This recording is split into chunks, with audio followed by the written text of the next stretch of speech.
ഒട്ടും പ്രതീക്ഷിക്കാത്ത നേരത്ത് വീട്ടിലുണ്ടായ ട്രാജഡിയെക്കുറിച്ച് പറയുകയാണ് ബഷീർ ഭാര്യമാർ. സുഹാനയും മഷൂറയും ആണ് തങ്ങളുടെ ഏറ്റവും ഇളയ കുട്ടി ഇബ്രുവിൻ്റെ ആഭരണങ്ങൾ നഷ്ടമായതിനെക്കുറിച്ച് പറയുന്നത്. സ്വന്തക്കാരുടെ വീട്ടിൽ വിവാഹം കൂടാൻ പോയതാണ് അപ്രതീക്ഷിത ദുരന്തം സംഭവിക്കുന്നത്. ഉറങ്ങിക്കിടന്ന കുഞ്ഞിൻ്റെ കൈകളിലെ ആഭരണങ്ങൾ നഷ്ടമായി. 4 പവൻ സ്വർണമാണ് നഷ്ടമായത്. ശരിക്കും ഇത് വെൽ പ്ലാൻഡ് ആയ മോഷണം ആണെന്നും ഇരുവരും പറയുന്നു. കട്ടിയുള്ള വള, ബ്രേസ്ലെറ്റ് എല്ലാം മിസ്സായി.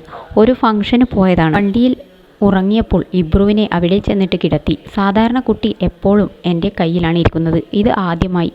അവൻ ഉറങ്ങുന്നത് കൊണ്ടാണ് ഞാൻ കിടത്തിയത്. ഒരു റൂമിൽ കിടത്തിയിട്ട് ഞാൻ ഇപ്പുറത്തെ റൂമിൽ സംസാരിക്കുന്നുണ്ട്. അങ്ങനെ പരിപാടിയൊക്കെ കഴിഞ്ഞു. ഞങ്ങൾ വീടെത്തി. ഡ്രസ്സൊക്കെ ചേഞ്ച് ചെയ്തു. അവൻ അന്ന് ഫുൾ സ്ലീവ് ആണ് ഇട്ടിരുന്നത്. ഡ്രസ്സെല്ലാം അഴിച്ചു നോക്കുമ്പോൾ വള കാണാനില്ല.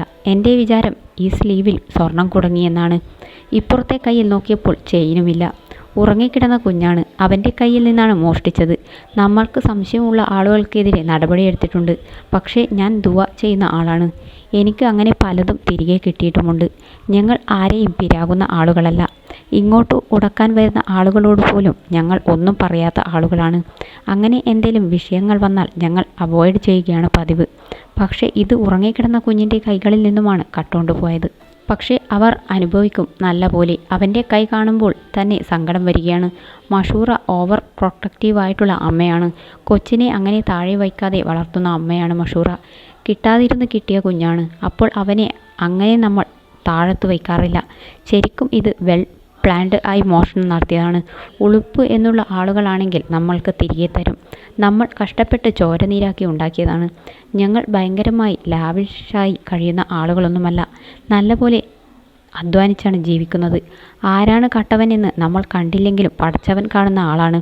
എത്ര വിഷമിച്ചാലും ഞങ്ങൾക്ക് അതിന് പരിഹാരം ദൈവം തരും. പക്ഷേ അവൻ്റെ കൈ കാലിയായി കിടക്കുന്നത് ബഷീർക്ക് സഹിക്കുന്നില്ല. പുതുതായി വാങ്ങാൻ പോയിട്ടുണ്ട്. എങ്കിലും കുഞ്ഞിൻ്റെ സ്വർണം മോഷ്ടിച്ചവനുള്ള ശിക്ഷ പടച്ച റബ്ബ് കൊടുക്കുമെന്നാണ് മഷൂറയും സുഹാനയും പറയുന്നത്.